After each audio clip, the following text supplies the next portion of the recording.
Greetings everyone, my name is Shoibal Rai and I am currently the biology faculty from Nucleon Coaching Institute. With this video today, I hope that all of your doubts and all of your mnemonics are cleared from this short video that I am about to present you. The purpose of the scope of this video is to give you all the necessary information before you attempt your class 12 biology examination, and with that prospect in mind, let's move on further. The first chapter that you are visited when you prepare for your biology is sexual reproduction in flowering plants. Okay. Now from this chapter itself, some of the few important details that you need to understand or you need to know just for the sake of your class 12 biology exam is what is called as your double fertilization. The very first question that, or the very most common question that you can be asked is, what is double fertilization? Now, before we understand what is double fertilization, we need to understand that every body produces its own gametes. That means a male body will produce its own male gametes and a female body will produce its own female gametes.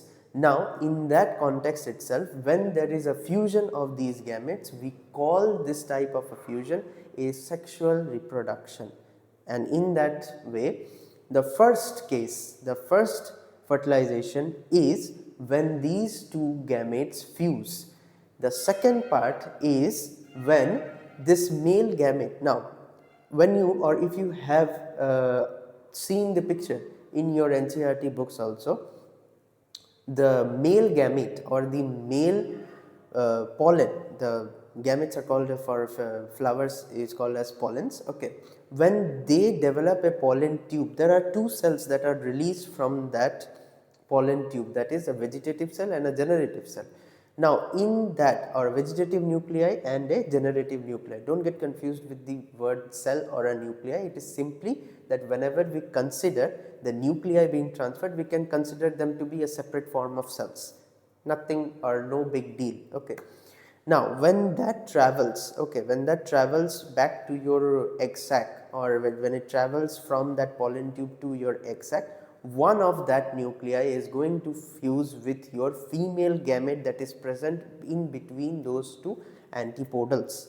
Now when one fertilization is done, there is your first fertilization. The second fertilization is whether it is vegetative nuclei that is going to fuse to your two polar nuclei that are formed or that is present inside your egg sac, and in that prospect you get double fertilization. Now the purpose of double fertilization is the first fertilization, that is the fertilization of male and a female, gives you the progeny, gives you your generations, gives you your filial generations. We will come to what is filial generation in your principles of inheritance, but just to give you an idea of it.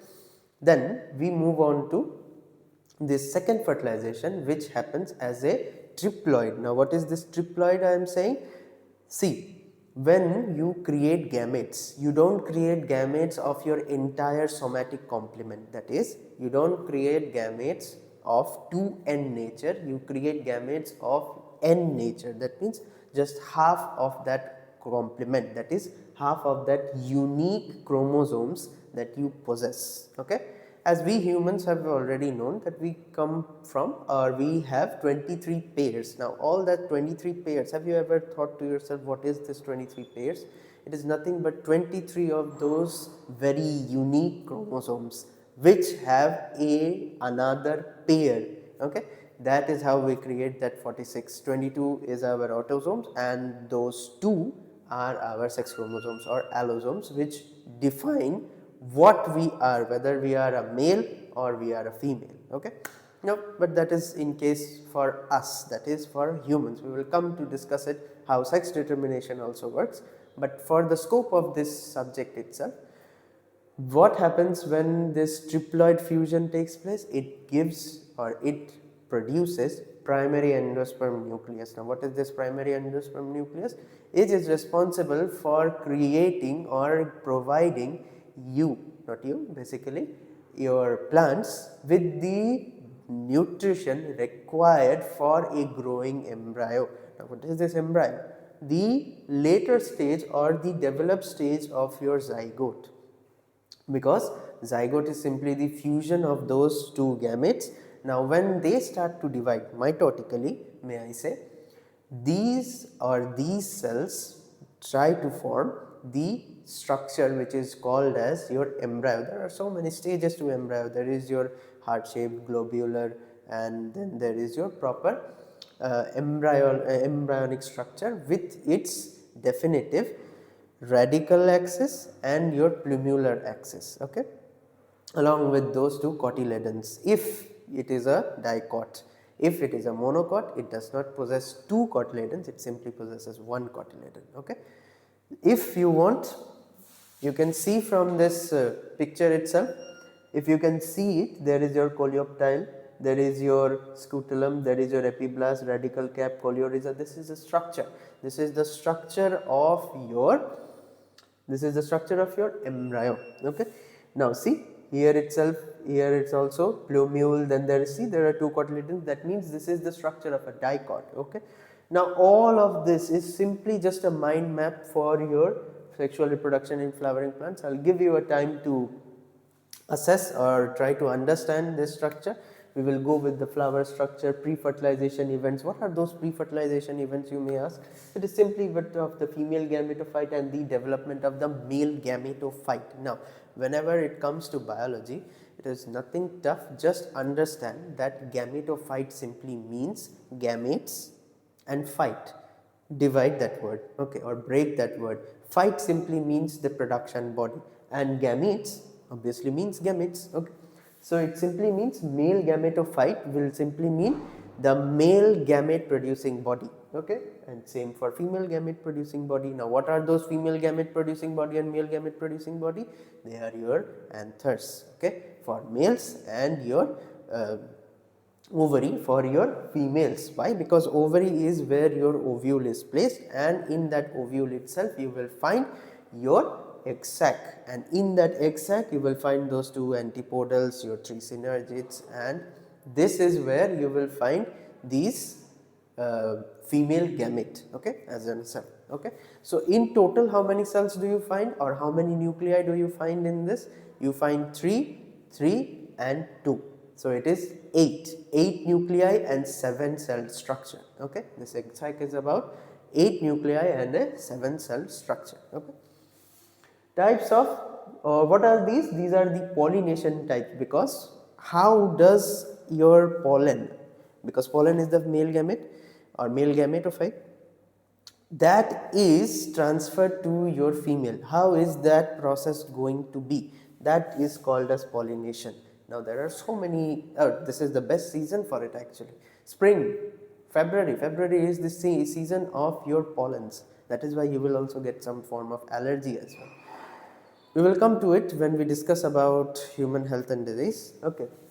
So what are those? These are your autogamy, geitonogamy and xenogamy. This is the method, or this is the type on how or where exactly this process begins or this process comes about, okay. And this is the rest of the structure. Nothing much.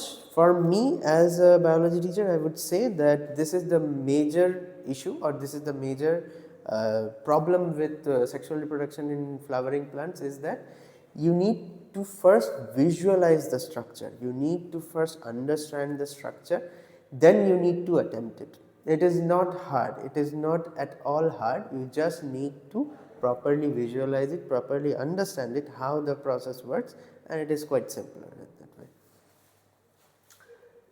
Moving on to the second chapter, that is human reproduction, okay.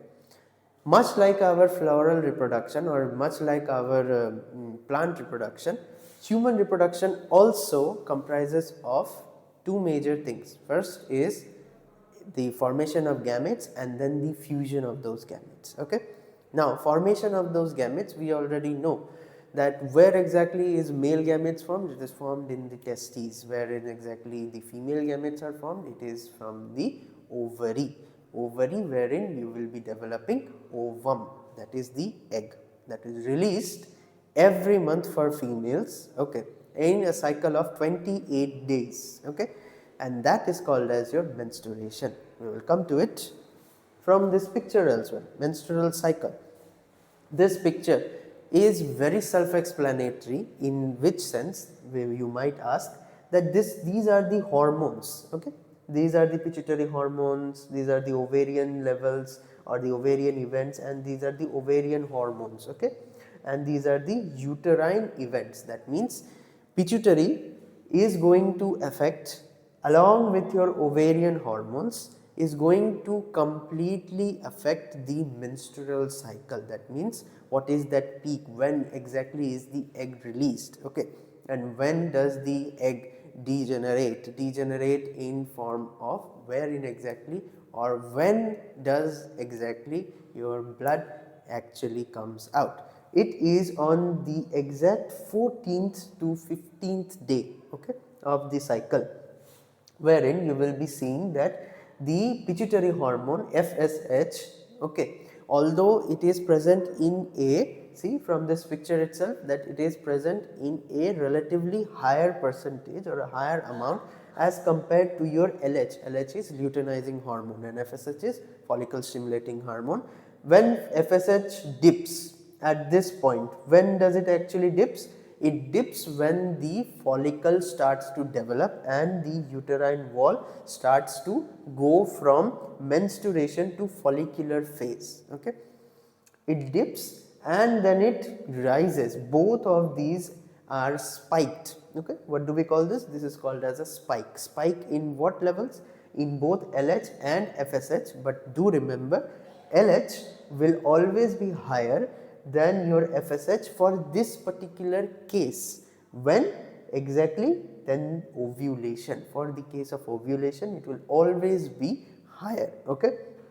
Now see, from this follicular phase, okay, from this follicular phase we see that the developing follicle grows into a form of a Graafian follicle. Now what is this Graafian follicle? Nothing but the presence of the Graafian fluid, okay, presence of the Graafian fluid as directed, and then release of that follicle through ovulation, wherein in the ovarian hormone levels also, okay, we will see that there are estrogen and progesterone. These are the two ovarian or ovarian hormones, okay.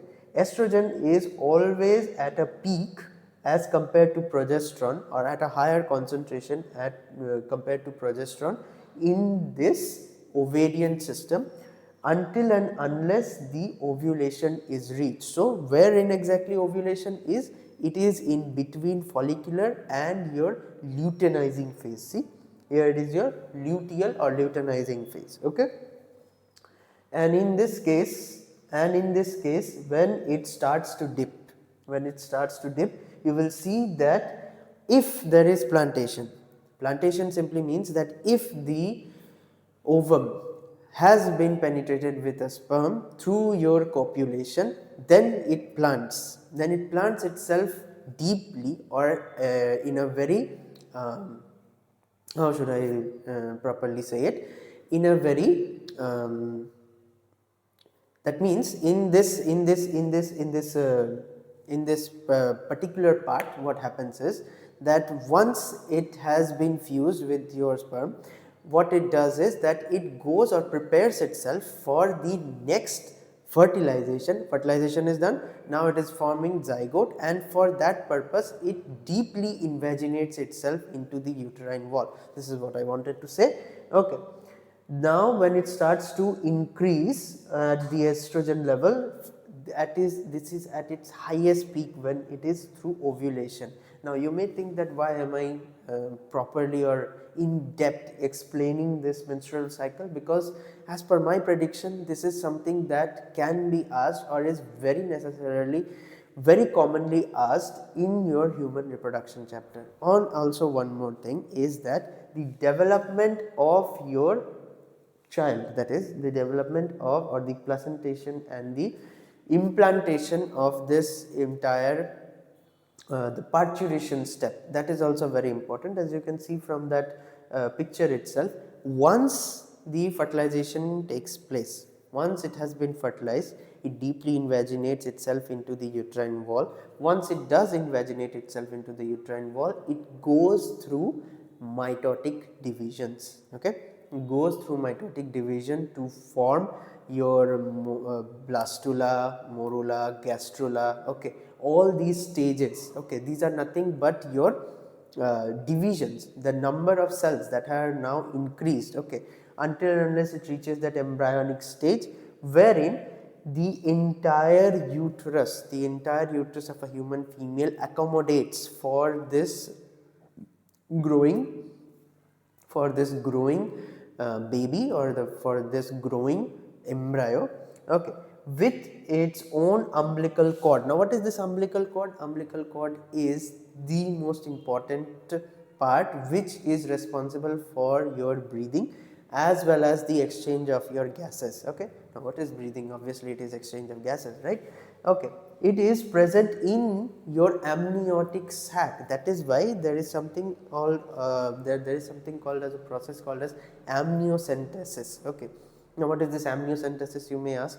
Amniocentesis is nothing but the process of knowing the sex, or not particularly sex, this is the actual intended part, that is we can get to know what are the diseases, genetic disorders that the baby or the embryo can suffer from as from the mother. Okay, because the amniotic fluid is the somatic complement of the mother as well as the baby itself. Okay, so when we actually take the amniotic fluid, it helps us to know two things. First, the chromosome complement, and the second, what are the genetic disorders that it can possess or that we need to curb at before giving or before this parturition. What is parturition? It is nothing but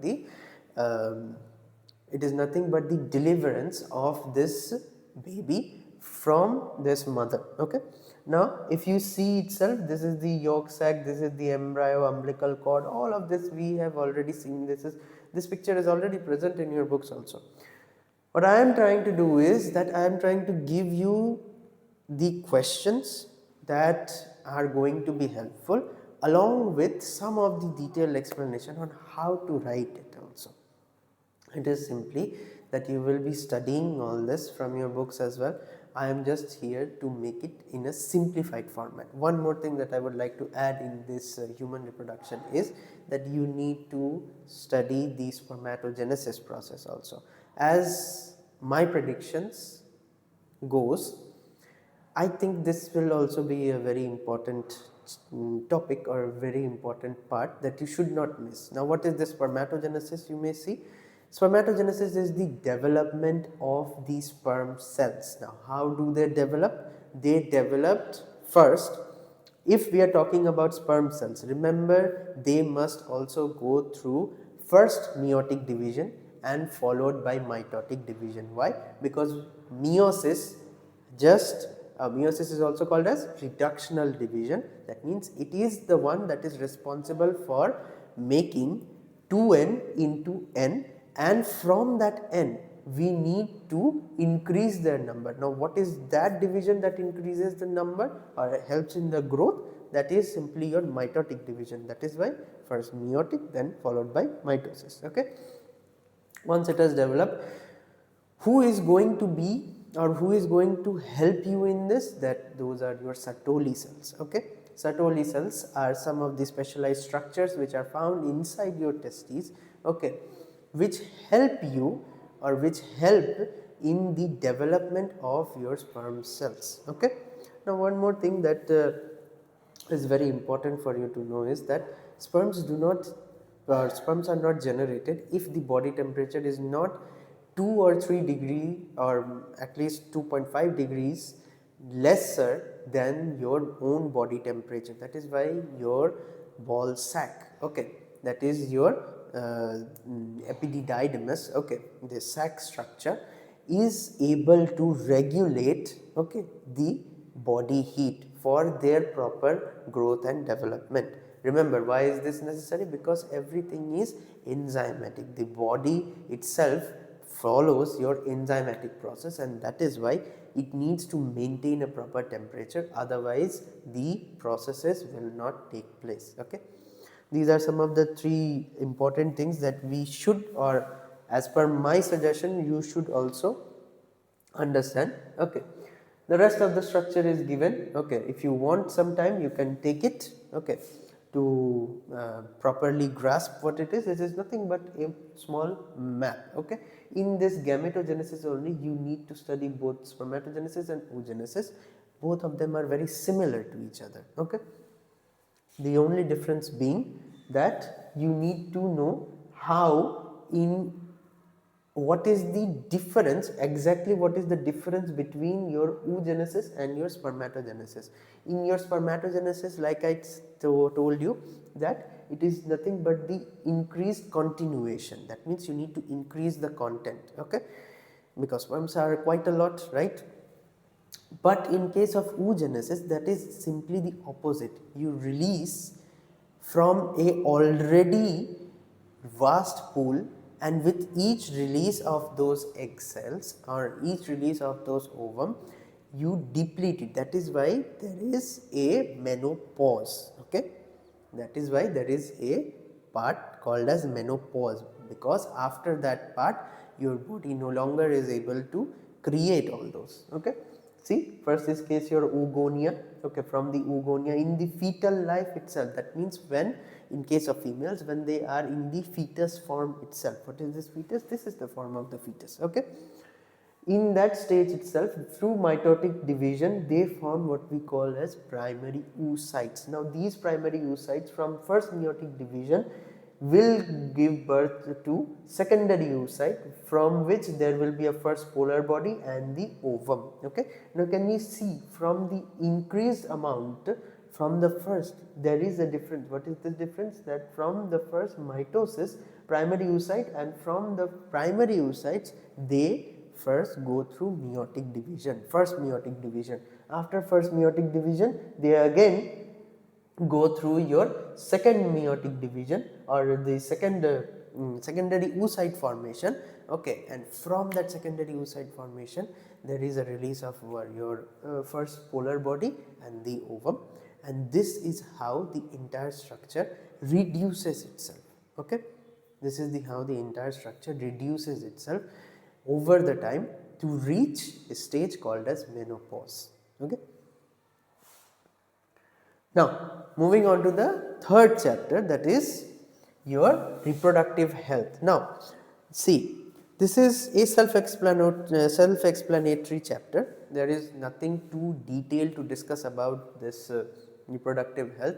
What you need to know is that what are the contraceptives, what are some of the contraceptives that you can find out. Okay, from what are the contraception pills containing progesterone and estrogen, and it prevents in the implantation of blastula. Okay, all this is important. Now what are the assisted reproduction technologies or ART technologies? Now what is this ART technology? This is nothing but ZIFT, ICSI, IUT, GIFT, AI. Okay, all these help you to conceive a child. Okay, help you to conceive a child. Okay, and these contraceptions are some of the methods through which we prevent the conception of a child. Okay, so both of those cases you need to know, and that should be enough. One more thing is that what can we do in case of surgeries? We can go for vasectomy and tubectomy. What is this? This is nothing but the removal of your vas deferens. Do you remember the structure of the entire male reproductive system? You would have encountered vas deferens. We simply cut it, make a nudge into it, so that the structure which takes the sperm back to your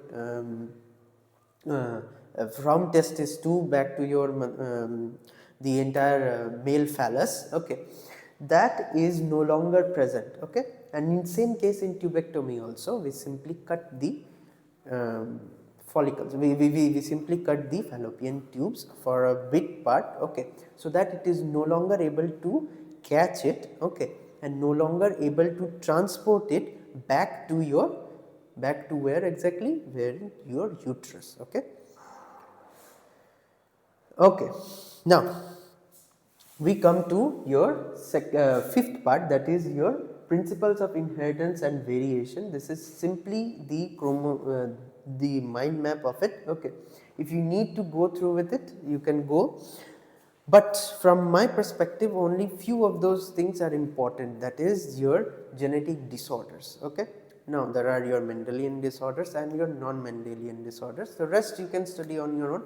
Oh, and some of the things that you need to understand is that what is codominance and what is incomplete dominance. Okay, from the example itself, okay, try, or from the name itself, try to understand it in this way.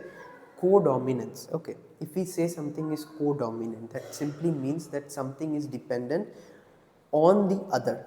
Okay, and the other is also dependent on you. Okay, that is called as a codependency or codominancy. Okay, so codominance is kind of like codependency. Okay, wherein neither of these alleles, now why do we say alleles, because genes don't actually properly, neither of these genes actually and their alleles. Okay, genes have their allele, alternate forms are your alleles, whether it is a dominant allele or whether it is a recessive allele.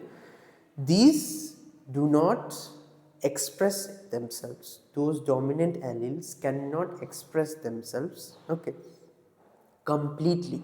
Okay, if they do not express themselves completely, that condition is called as a codominant condition. What happens in an incomplete dominance is one of those, okay, one of those is not able to express itself completely. One of those what? One of those dominant allele is not able to express itself completely.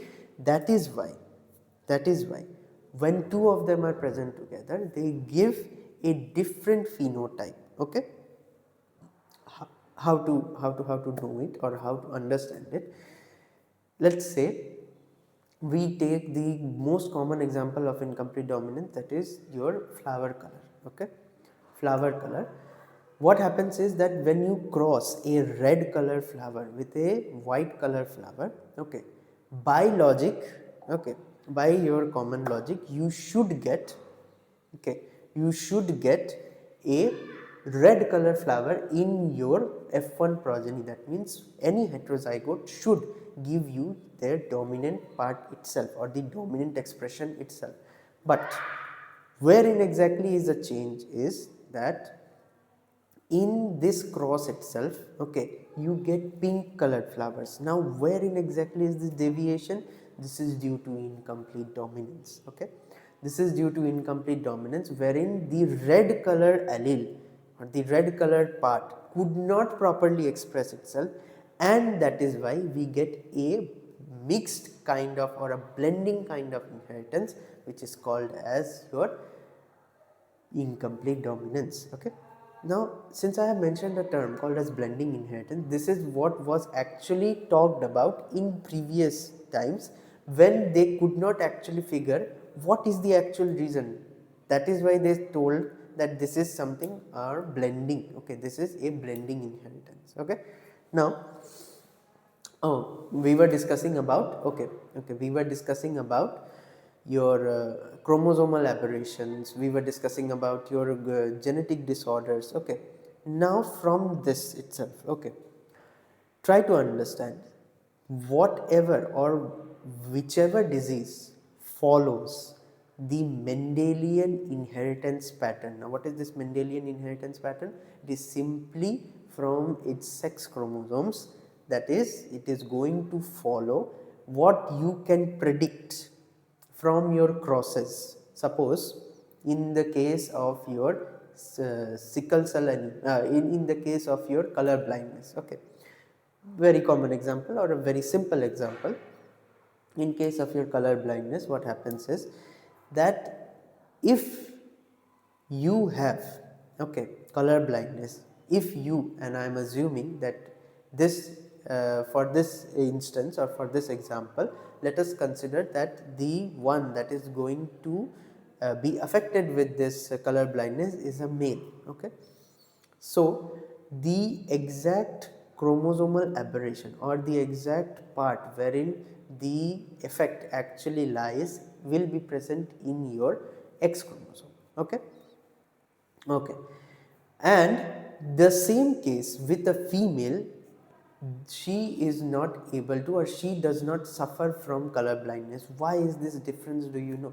It is because in this case of your X, in a male, there is no counter X to suppress the activity of this affected X chromosome, but there is a X in the female condition. Why? Because we are male and male are from X and Y chromosome is much more smaller as compared to your X chromosome, and it cannot suppress the activity of the X chromosome.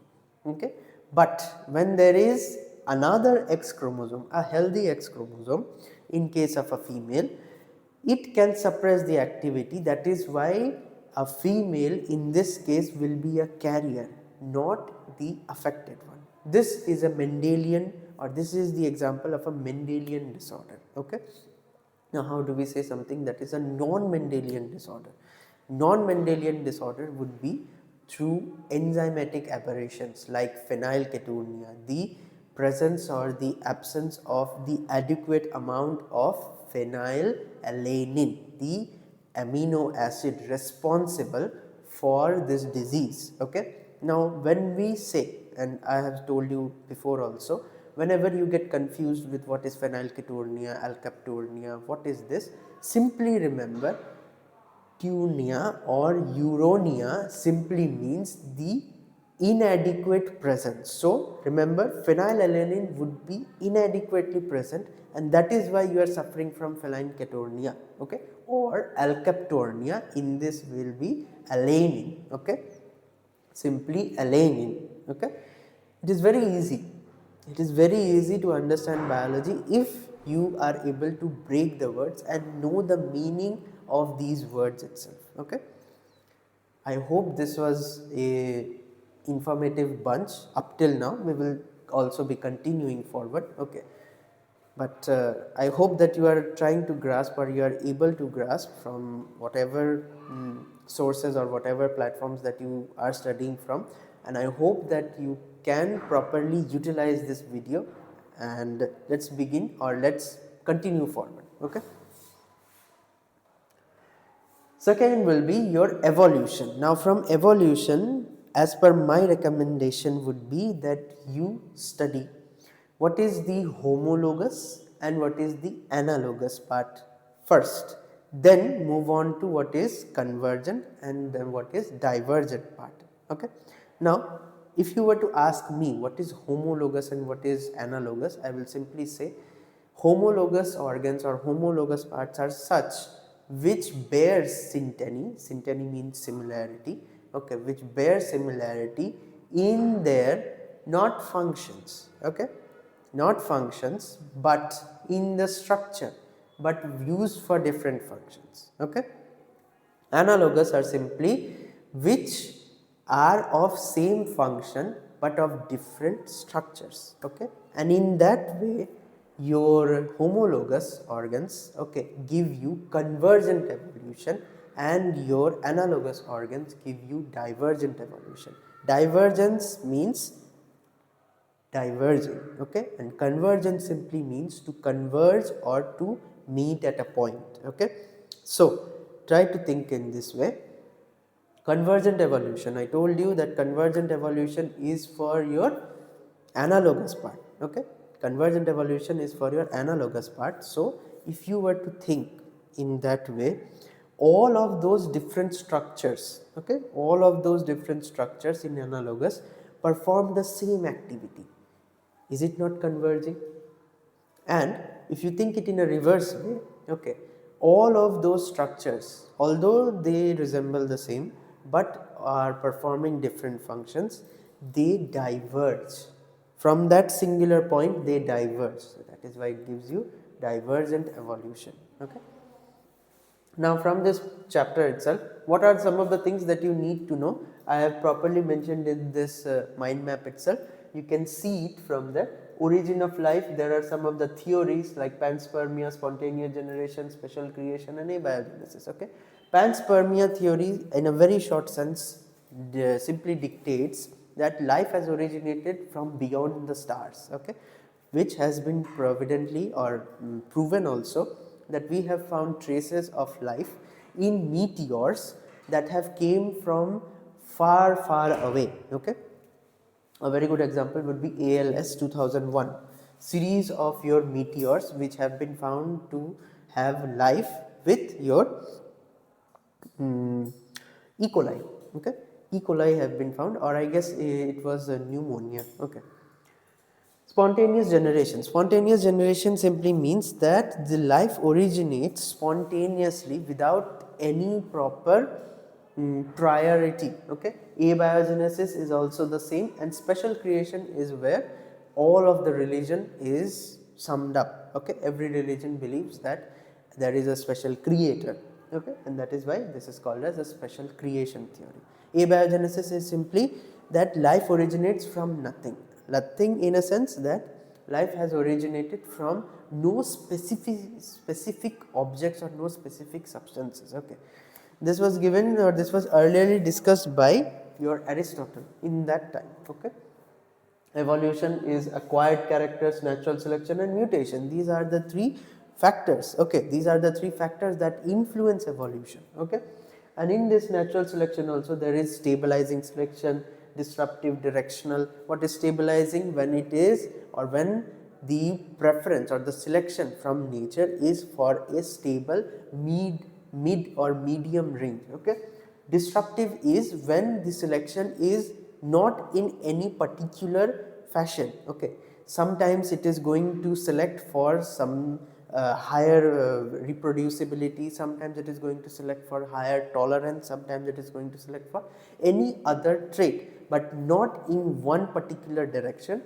That would be called as directional. If something is selected for a directional purpose, that is, if I wanted to select for a plant that is much shorter, which has been the case for your green revolution also. Okay, we have grown semi-dwarf varieties of wheat, right?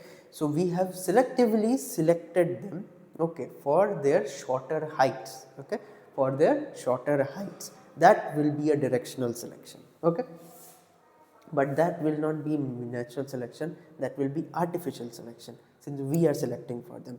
Nature also selects it. That is why we don't see every form of variation, but only a certain form of variation that is also evident from Darwin's own words, that is survival of the fittest.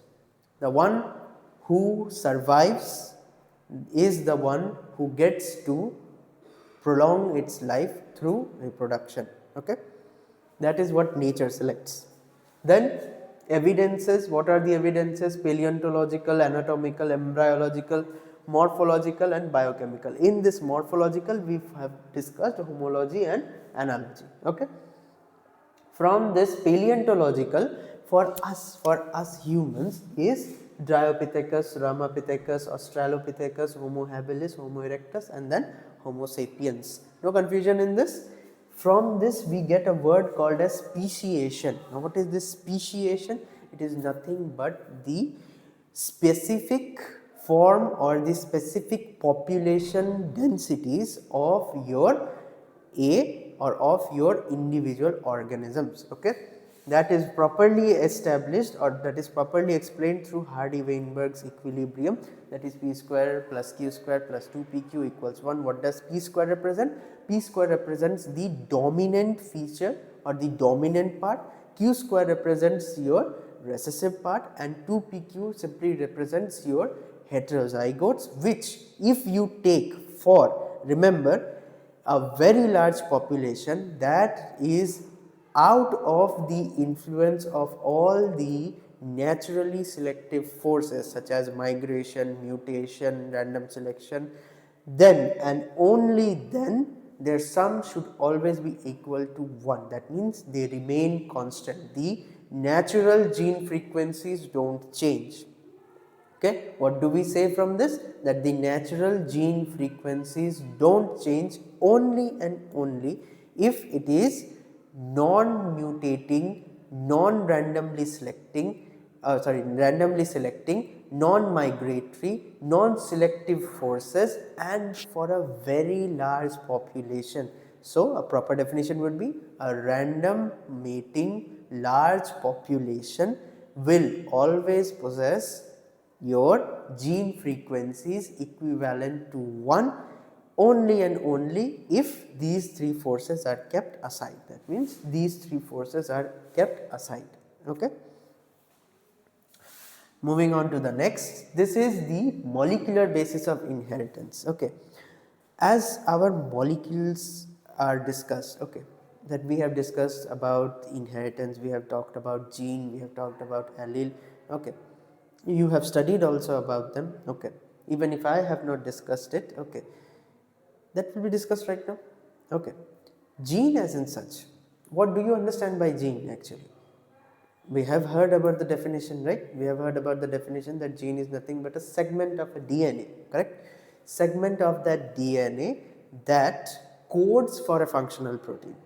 The complete sentence would be the segment of a DNA that codes for a functional protein. Now, question is, can gene only be of DNA and RNA?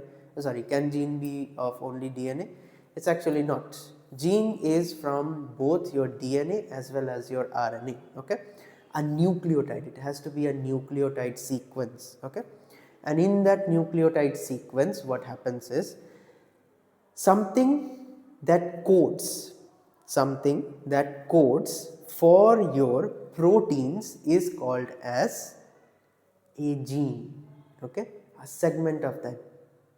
So how do we say this? That in 3 steps or 3 basic steps would be that your DNA needs to replicate itself, okay, that means it needs to create large copies of itself. From those copies, okay, from those copies it needs to create mRNA or RNAs, okay, needs to create RNA. Why? Because these mRNA will contain something called as genetic codes found in 3 triplets, okay, or found in 3 codons, okay. What are these? These are nothing but nitrogenous bases whose specific sequences, suppose if it is A, T, G, okay, or if it is AAG, AUG, GAA, or any of those combination, okay, code for a very specific amino acid. Now what is this very specific amino acid? This step is called as translation, okay. This from mRNA to protein is called as translation, from DNA to mRNA is called as transcription, and from DNA to copies of DNA is called as your replication. Since I am short on time and you don't need that much of that information, I will be skipping part of it, okay, but not to worry, simply understand replication starts with 3 major enzymes, okay, 3 major enzymes, that is DNA helicase, DNA polymerase and your ligase, okay. Now why did I mention ligase instead of any other? Because first is helicase. Helicase is the reason why your DNA opens up. Why? Because we have a double stranded DNA. What form of DNA? We have a B form of DNA, that is our right handed coil, okay. What we have is right handed coil, okay. In this way, okay, first it needs to open. Why? Because no structure or no process can proceed, okay, if the structure is in a double stranded form. Why? Because it is very stable, okay. Why? Because it is very stable, so it needs to open, okay. Now you may ask that does it open from all the way? No, it does not. It opens from only a part which is recognized by DNA helicase as called as ORI, that is origin of replication, which contains such sequences, initiator sequences, which open this and form a replication bubble, okay, form this replication bubble, and in that replication bubble itself helicase is the part that is going to open it, single stranded binding protein is the part that is going to keep them from not rejoining, okay. There are so many topoisomerases, there are so many other enzymes also that help in that regulation of the pressure that is released from the unwinding, okay. Then moving on to the next will be our DNA polymerase, that is the most important enzyme that is required to synthesize or to bring the nucleotides and join them in complement to the sequence or the in complement to the strand. Okay. Now before that, what we need to understand is that DNA polymerase does not simply come if there is not a previously RNA primer, that is a primer of a short oligonucleotide. Now what is this oligonucleotide? Oligo simply would mean 15 to 20 base pair long or nucleotide long. Okay, that is then added, and after it has been added, it basically invites your DNA polymerase to come and join, and from that process itself the entire DNA is replicated for one strand. The next strand is not that simply way. Why? Because remember, all of these processes, and I do mean all of these processes, whether it is replication, transcription or translation, all of these processes can only occur in a direction of 5 prime to 3 prime. Okay, what is this direction? 5 prime to 3 prime. That is why your strands, since you have a double stranded DNA, one strand is 5 prime to 3 prime, the other strand is 3 prime to 5 prime. So for that you need to go in this way. Okay, and going in this way, okay, for the second strand would be in short instances, in short sequences. Okay, that is why one strand is called as a lagging strand and the other strand is called as a leading strand, a continuous process and a non-continuous process. That is why the entire replication is also called as a semi-discontinuous process. Okay, I hope replication part is very easy to understand. Moving on to transcription, remember for transcription also there are three major things. First, the entire sequence can be divided into, remember transcription occurs for DNA itself. So these three will be present in your DNA itself. First will be your promoter sequence, then a structural sequence, then your terminator sequence. Okay, these are the three sequences that needs to be present in your DNA itself. Okay, in that promoter sequence itself there are promoter boxes or Tata boxes for your prokaryotes. Okay, in that itself something is added. Can you tell me what is that something?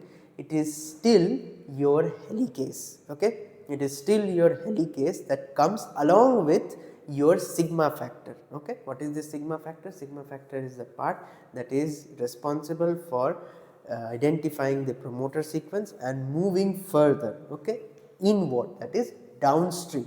Okay, downstream of the promoter sequence for the mRNA synthesis. Now who is going to do this mRNA synthesis? RNA polymerase. Sigma factor along with what is something that comes along with that helicase? It is your RNA polymerase. Okay, now for your prokaryotes it is simply one. Okay, but for eukaryotes there is three. Okay, now when it moves further it simply creates a mRNA chain as complementary to the template strand. Okay, complementary to the template strand which forms your coding strand. Okay, now what is this logic? Try to understand. If you get a 5 prime to 3 prime direction, okay, and in that way, okay, and in that direction itself you are going to add your RNA nucleotides. Okay, if you are adding these RNA nucleotides which are complementary to this 5 prime to 3 prime direction, will it not also be exactly the same for this above, that is your DNA in that 3 prime to 5 prime direction? Will it not be? It will be.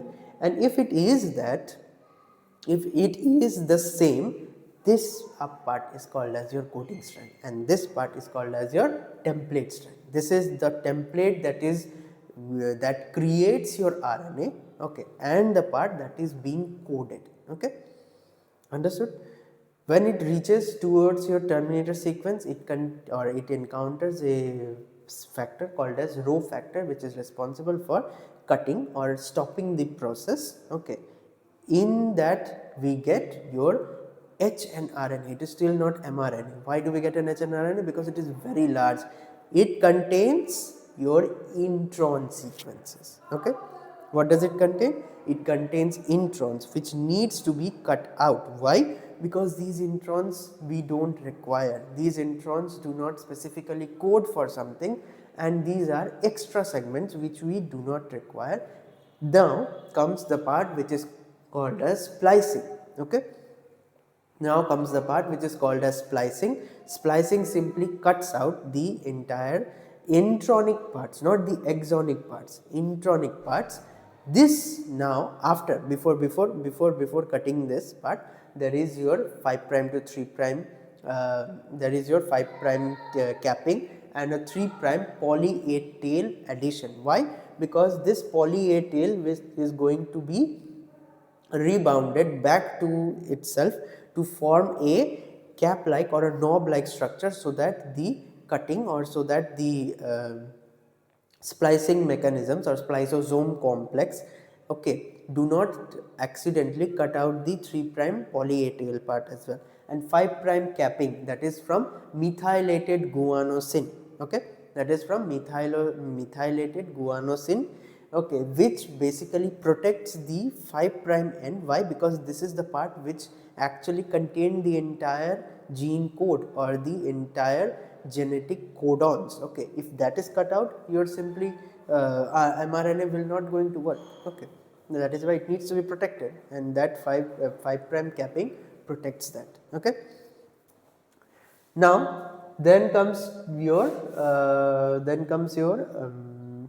what is that part? What have we left? Okay, DNA to mRNA, then polypeptide. Yes, then comes your translation. Now for translation, you need to remember that there is something of tRNA. tRNA is also called as transfer RNA. mRNA is called as messenger RNA, and rRNA is called as your ribosomal RNA. These are the three major types of RNA. There are so many other types of RNA. There is snRNA also, small nuclear RNA also. There are hnRNA also, which we just cut out and created. Where there is your SNUPS also, okay, SNUPs, okay, so many other forms, but we don't need to go on to that much of detail. We simply need to know what is the role of tRNA and what is the role of rRNA in this. Okay, tRNA is almost like a clover leaf shape. Okay, it is like a clover leaf shape which brings activated forms of your or brings the charged forms of your amino acid for starting the process. What process? Starting the mRNA translation. Okay, that is your mRNA, that is your tRNA, and tRNA also brings your rRNA, larger and your smaller subunits. Okay, the entire rRNA is divided into your larger subunit and the smaller subunit. Okay, in that larger and smaller subunit, there are three sites A, P and E. E is for obviously exit site, A is for the part which is moved out, and P is the part which simply jumps or basically moves on for your mRNA translation. Okay, the entire process is carried out through various enzymes as well. Okay, and what it does is it is simply going to add a amino acid. Okay, it is simply going to add a amino acid to the already existing 5 prime part or 5 prime end of your tRNA. Okay, and continue this process till the polypeptide is reached, and until and unless those three stop codon UAA, UGA and UAG, okay, these three are not reached. Okay, until and unless these three are reached, your entire process of translation does not stop. Okay, these three are, that is why called as your stop codons. Okay. Okay, how many codons are there actually? Since I forgot to mention that, there are 64 of those. Why, have you ever thought why is there 64? Because if you think in that way, every codon I told you contains 3 basic of your nucleotides or 3 basic your base pairs. Okay, 3 base pairs. Okay, so one codon contains 3 base pairs. How many total nucleotides do you have? You have 4 nucleotides. So what will be the answer of it? 4 to the power 3, hence 64. Okay. Moving on to microbes in human welfare, a very common and a very easy chapter. Okay, you don't need too much of detail to know. Okay, it is simply that microbes in human welfare, what are those things that they help into? These are your biocontrol agents. Okay, as a biocontrol agent, what can they do? You can have it as Bacillus thuringiensis BT. We will come back to it in your biotechnology also. Trichoderma, nucleopolyhedro, okay, all these. Then there is your biofertilizers, nostoc, anaben, azospirillum, sewage treatment. This is the part that I feel that you should study. Why? Because this can be asked with your diagram. Do make sure that you create the diagram of this sewage treatment from primary to secondary, from sludge to slurry. Okay, do make that proper diagram so that you score better marks. Okay, and the rest you can just simply see. I'll give you a time to take a screenshot if you want to. Okay, moving on to a relatively easy but usually people fear it. Okay, that is your human health and diseases. Okay, very commonly what is allergy, what is autoimmunity, what is innate immunity, all these you need to understand in a very basic sense is that your body possesses a immunity or an immune response that is triggered through your blood itself. Okay, there are two types. From your blood there is WBC that creates your primary defense system, and from that primary defense system there is something called as a lymphatic defense system also. Okay, that means you can go with this. Okay, as in such you can have this entire part in this immunity. Okay, from immunity there will be two, there is your acquired immunity and your innate immunity. From your acquired immunity you will be finding produces primary and secondary responses as T lymphocyte, B lymphocytes. Lymphocytes are what? Lymphocytes are your WBCs. Okay, and innate immunity is from your physical barriers. Skin is a very good example of your physical barrier and your innate immunity. Physiological barriers, your body temperature. When you go through with a fever, it is not actually that fever is not helpful. Fever is actually helpful in fighting or fending off diseases. Increasing of temperature stops majorly of all biological or enzymatic processes. Okay, this is done. Then you need to know what is the structure of your antibodies. Okay, there are two chains, a light chain and a heavy chain. This is your antigen binding site. That is why there is a reaction of antigen and a antibody. Okay, because in your previous classes, in your class 11 also you may have encountered that blood antigen and blood antibodies, why do they not interact or why do they interact? Okay, because of this binding site, very specific binding sites. Okay, antibodies and your antigens. Okay, and from this itself, what are the diseases, some of the diseases that they can ask you? The majorly or the very common example will be malaria. Okay, what is malaria? Malaria is a blood related disease caused by female Anopheles mosquito, came from mostly your Africa. Okay, what does it cause? It usually causes merozoitic, or not merozoites. Actually what it does is that it is a, since it is a blood related disease, it destroys your hepatic system. What is this hepatic system? This is your liver. That means your liver can no longer purify, because the function of liver is to purify, right? So what it happens is that when that mosquito, female Anopheles mosquito, when it bites you, it injects into your bloodstream. Okay, it injects into your bloodstream. What exactly does it inject? It releases your merozoitic forms or the gametocytes. Okay, the merozoitic form which develop into the sporozoites and further developing into trophozoites, and in that trophozoites itself, okay, these are nothing but the stages. Okay, this is nothing but the developmental stages. The major goal is to create your gametocytes. Okay, what happens is that once the trophozoites develop into your gametocytes, what happens is that these gametocytes are then sucked out by your mosquito as well. Okay, because once it injects its own saliva, that is The merozoitic form is present in the salivary glands of your female Anopheles mosquito. Okay.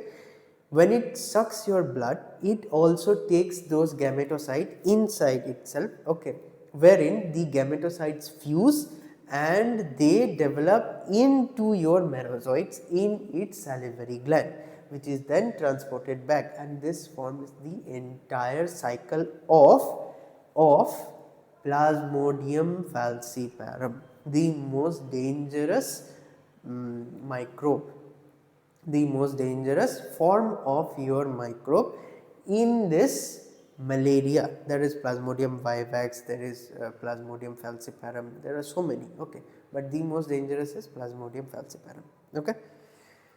Plasmodium falciparum is a protozoan disease, okay. Similarly, you will find it that Wucheria bancrofti, which causes your elephantiasis or filariasis, is transported through your female tiger mosquito, no, female Culex mosquito. Female tiger mosquito delivers dengue, okay. Dengue is a viral disease along with chikungunya as well. So, mosquitoes are a very major or a very large vector of so many diseases, okay. Then there is your chromosomal aberrative diseases also, okay. There is your sickle cell anemia, okay. Now, what is the sickle cell anemia? That is the in the 6th position, okay, of the entire globular chain. Your valine is present instead of your glutamine, okay.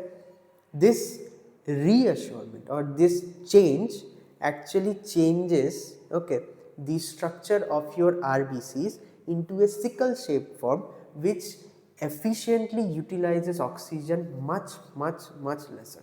That is why in higher atmospheres, okay, sickle cell anemic persons are much more prone to be much more prone to die as compared to you, okay. Why? Because their body cannot take up or cannot properly utilize the oxygen supply, okay. Much of the things we have discussed, autoimmunity, all this is discussed, right. In the case of health, or what is the case of what should we avoid or what should we do in cases of such, will be drug and alcohol abuse. Why? Because we need to keep these as well in check. Drugs as in such, what are those drugs? There is your opioids, coca alkaloids, cannabinoids, okay. These are some of the common drugs, okay. Opioids will be papaver okay, papaver coca alkaloid will be erythroxylum coca, cannabinoids will be cannabis sativa. These are all very descriptive parts that I feel that you all should study, okay. You all should study, and these are very scoreable parts, okay. This entire human health and disease is very scoreable part, okay, nothing too complex in it.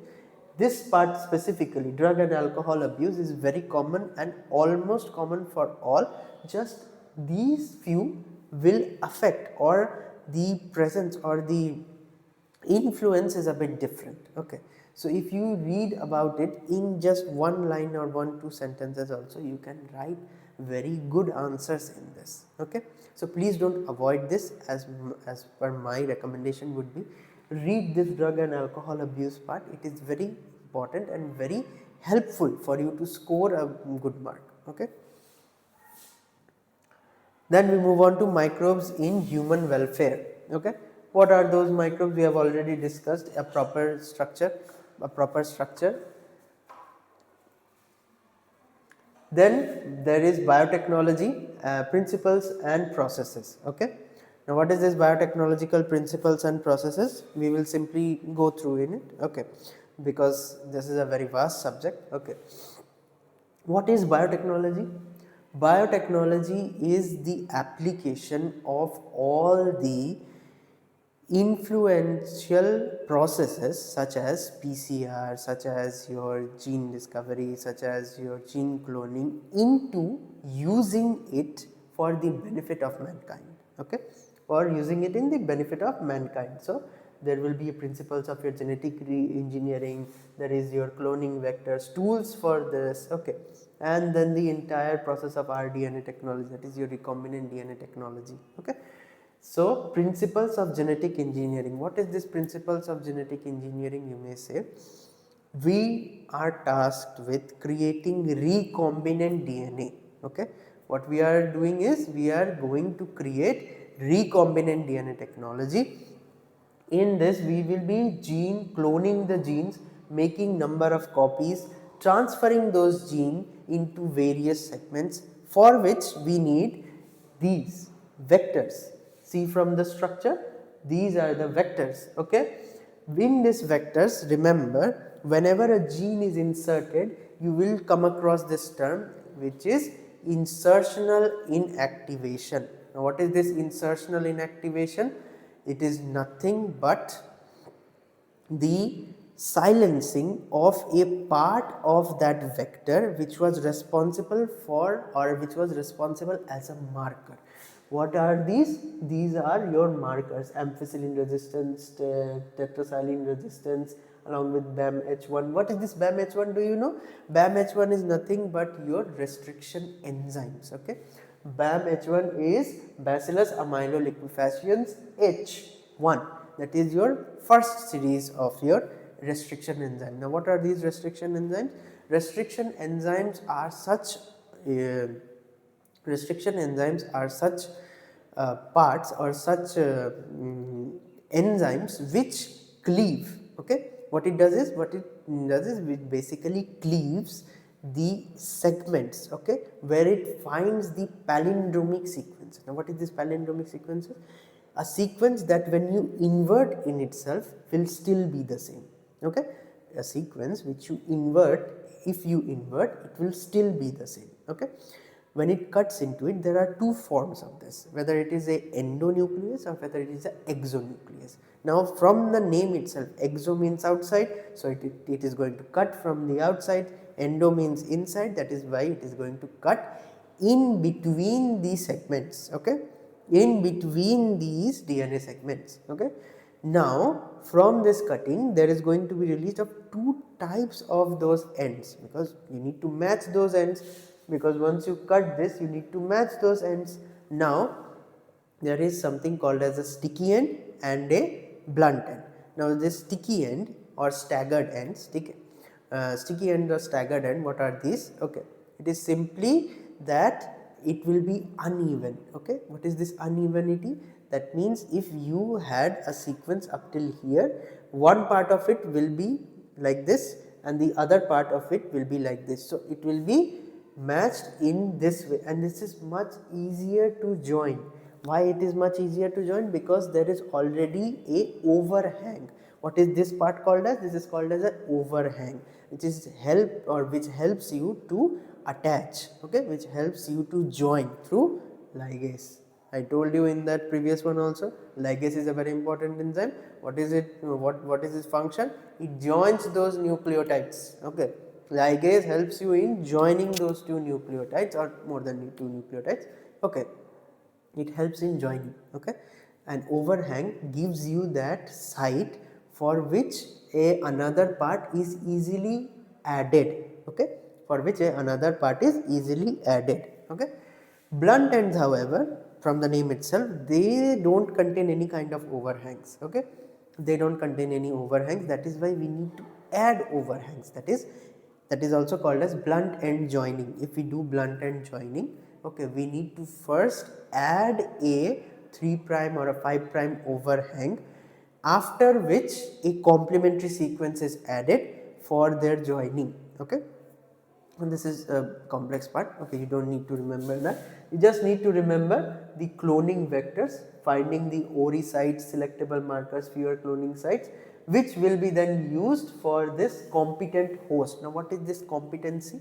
If I were to say whether or not you are competent, it simply means whether or not you have the capability to do something. Similarly, competent host also means the ability of the host to incorporate the vector into itself, accepting the vector into itself. Okay, what are these vectors, by the way? These are plasmids. What are plasmids? Plasmids are extra chromosomal DNA segments. Okay, just to give you a brief idea. Okay, then there is restriction in them. See, here also we are going to discuss sticky ends. See, these are the overhangs, these are the parts that are going to be added. Okay, In complementary, cutting the DNA fragments and running in gel electrophoresis. Now what is the gel electrophoresis? Nothing but when you pass a electric current from your various cutouts, that is simply these are the parts, okay.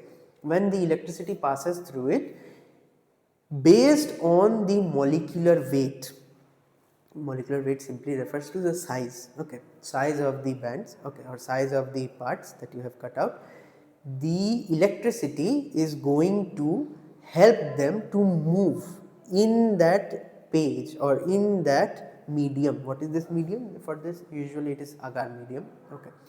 So in that medium itself, the parts or the segments move based on their sizes. They have different velocities, okay. Based on their sizes they have different velocities, and this entire process is called as your gel electrophoresis. Electrophoresis means passing of electricity and fragmentation, okay. Electric fragmentation, electrophoresis simply means electric fragmentation. And see, in that also largest stay up. Why? Because they are heaviest, okay. And even if you pass a lot of electricity, don't do that, okay, a lot of electricity will damage it, okay. In that current, it is usually 150 volts actually, okay, 150. What it does is that it is going to pass it, and the smallest move the farthest, okay, the smallest move the farthest, okay, size, molecular weight, okay. So this is your gel electrophoresis, okay. And this is the amplification of that said gene. Why? Because this is going to help you to decide what kind of gene do you want, okay, or what segment do you actually want, because you know at which particular lengths they are going to arrive. Suppose if they arrive at 500 base pair length and this is the segment that you wanted, then you will isolate that particular segment, not from this gel electrophoresis, no, you don't separate it from the gel electrophoresis, you take the sample from which you have taken, okay. And then from there you will be going through PCR. What is this PCR? Polymerase chain reaction. Divide it into 3 major steps: denaturation, annealing and extension. What is it? Denaturation, annealing and extension. Denaturation means the part, because this is DNA, right? So the part that you have taken, in that itself you will be mixing a primer, that is your 15 to 20 nucleotide primer, MgCl, that is magnesium chloride, and some of the other enzymes, okay, so that the process should work. What are those enzymes? One of those enzymes is your Taq polymerase.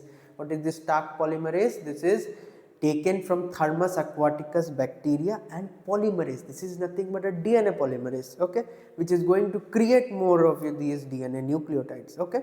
Once these are incubated at 94 degrees C, this causes the double stranded part to break into single stranded part, okay.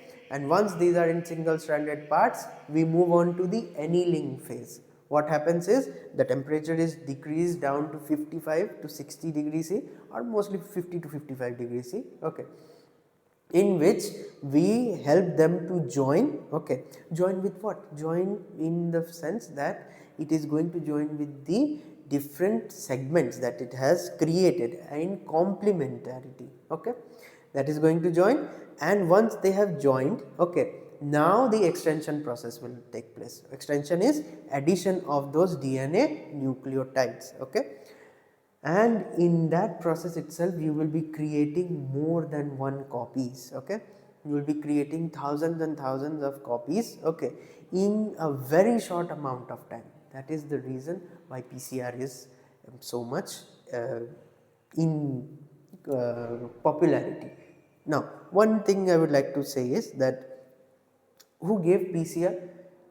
PCR was given by Carey-Mullis, okay. Carey-Mullis was the scientist that was awarded for this PCR, and I think that you all should know about him, okay. This biotechnology is finished, okay. Moving on to biotechnology and its application. What are these applications that we can move on to, or what are these applications that we can go through? See here, these are the advantages. GEAC is the Board Genetic Engineering Approval Committee. GEAC stands for Genetic Engineering Approval Committee, okay. that approves of the GM crops. What are these GM crops? Genetically modified crops. Don't be alarmed when you hear the term genetically modified. It simply means the organisms or the crops have biomodifications. Suppose in your orange there is vitamin C or citrus. Okay, if we increase the content of your vitamin C through your biotechnology, okay, that is a GM crop. Is it going to harm you? No, it is not.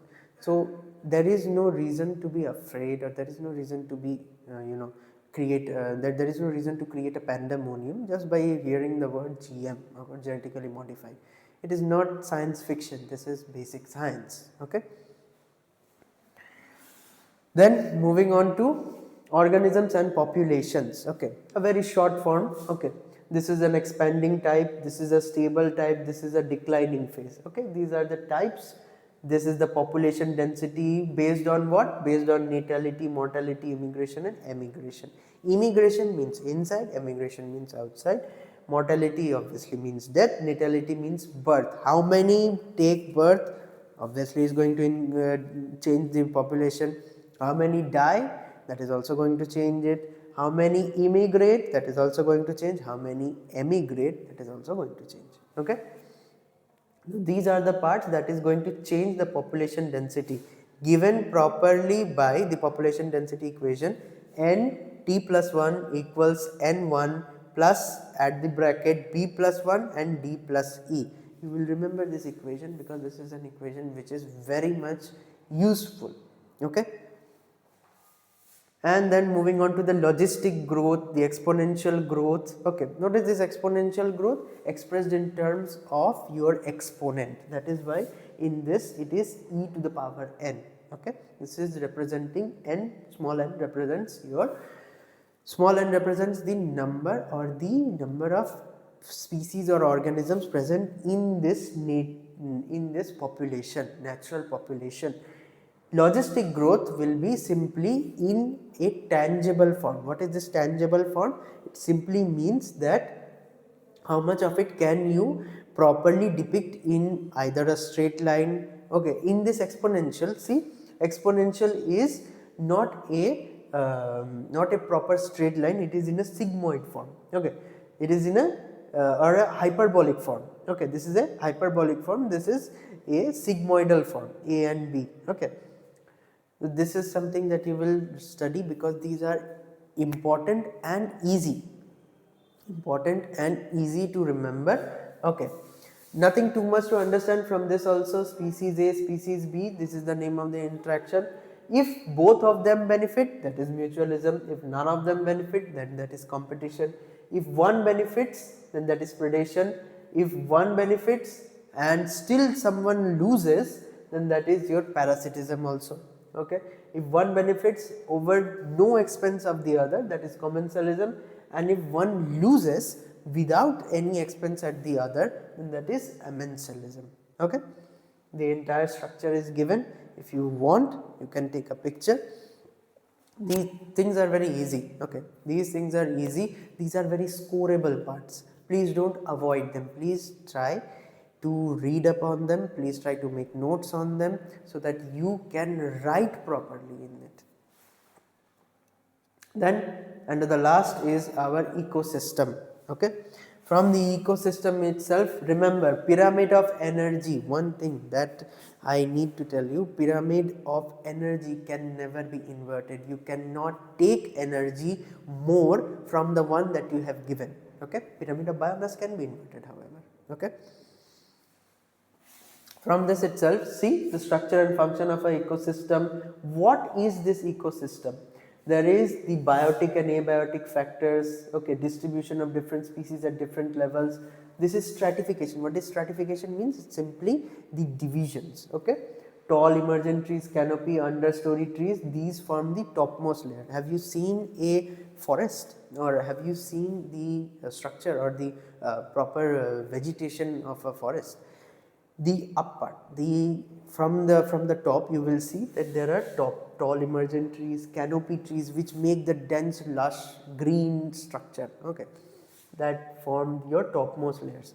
Shrubs and all, they don't grow in the context, or they don't grow profusely as compared to your tall canopies. Why? Because sunlight is very scarce. In a properly dense forest, sunlight is very scarce. Okay, that is why the undergrowth is very less. Okay, then there is your functional components of ecosystem. Based on productivity, you will have primary and secondary. Primary will be NPP equals GPP minus R. Okay, NPP equals GPP minus R. Secondary will be rate of formation of organics, process of decomposition, fragmentation, leaching, catabolism, humification.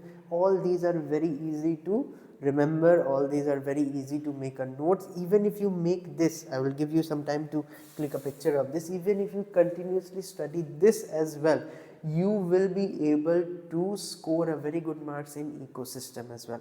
I have curated this for your benefit as well, so that you can properly grasp and properly write on what needs to be written. Okay. And the 10% law, who gave the 10% law, you need to know Justus von Liebig. Okay, and then the Trice's food chain, grazing, all these are very easy. The only important part is the pyramid of number, biomass and energy. Okay, here it is also written always upright, it can never be decreased. Why it can never be decreased? If somebody were to ask you, because pyramid of energy or pyramids simply mean in an ascending form. If you go, it simply means simply shows the direction of flow of either energy, either mass, either your production, whatever it is, but in a flow.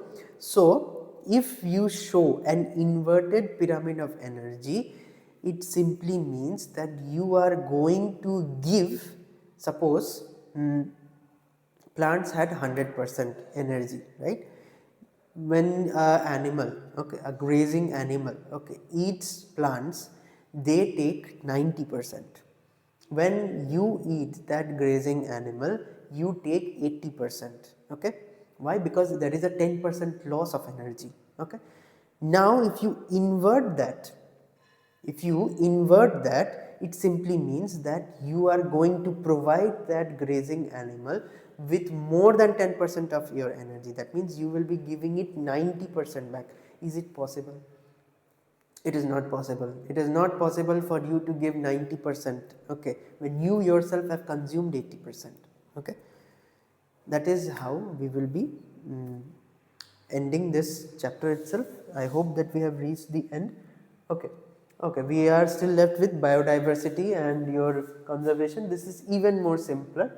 Okay, if you need some time to read up on it, okay, it will be helpful for you to write all these three, that is your ecology, that is your biodiversity and conservation, and your organisms and population. These are very simple, no need to be afraid, just read up on it. If you want, you can take a screenshot of this also. Okay, so that it is going to help you to properly understand, properly gain the idea on how to answer it. Okay, very simple. That's it. Thank you, and I hope that this video helps you to clear out any doubts. If you still have any doubts, please do let us know in the comment section, and I wish you all the best for your examinations. Thank you.